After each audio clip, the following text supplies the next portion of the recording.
Certainly, one of the key questions out there facing the president is the matter of the legality of his decision, whether he should have given Congress 30 days notice before releasing those 5 detainees from Guantanamo Bay. Joining us now is the George Washington University law professor, Jonathan Turley.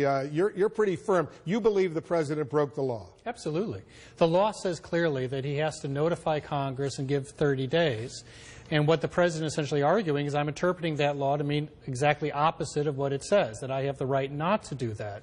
It's important to note, Wolf, that that provision is not limiting his power to transfer individuals. It's a simple notification provision that you find in a great variety of different laws. Because they argue in this legal opinion that they put out, the NSC spokesperson, Caitlin Hayden, argues that the Constitution of the United States assigns to the president, quote, protecting the lives of Americans abroad and protecting U.S. soldiers. He apparently was in danger. His health was deteriorating. They had to move quickly. Otherwise, his life could have been in danger. As a result, they didn't wait 30 days with that notification. Well, I think the answer from Congress is going to be, look, this was a process of years. Apparently, this negotiation was going on. You clearly could have notified us earlier than you did. They say they did notify back in 2011. Right. There was an extensive discussion with Democrats and Republicans in Congress when there was some consideration of a swap, these 5 at Guantanamo Bay, in exchange for Bergdahl. At the time, there was widespread opposition there, but they say they should not have been surprised because there earlier had been consultations.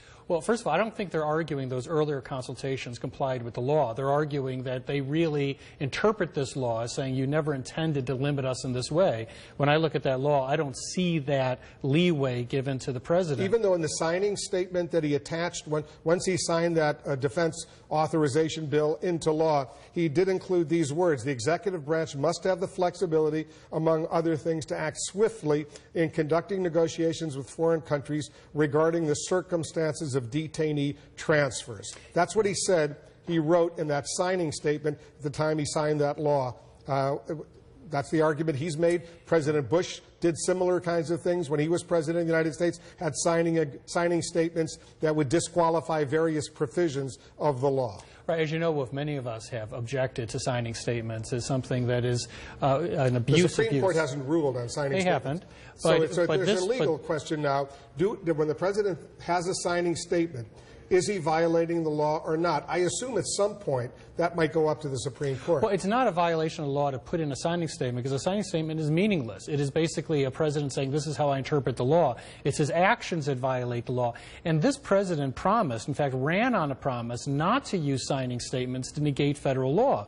The answer is not to sign the law, not to sign the law and say, by the way, I intend to violate this when I have to. The law here is a simple notification law, and I think that the backlash you've seen afterwards explains why notification was not given. This is a very controversial deal, and they did not want to bring Congress into the loop. Jonathan Turley, thanks very much for coming in. Thank you. The president defended the Bo Bergdahl prisoner swap.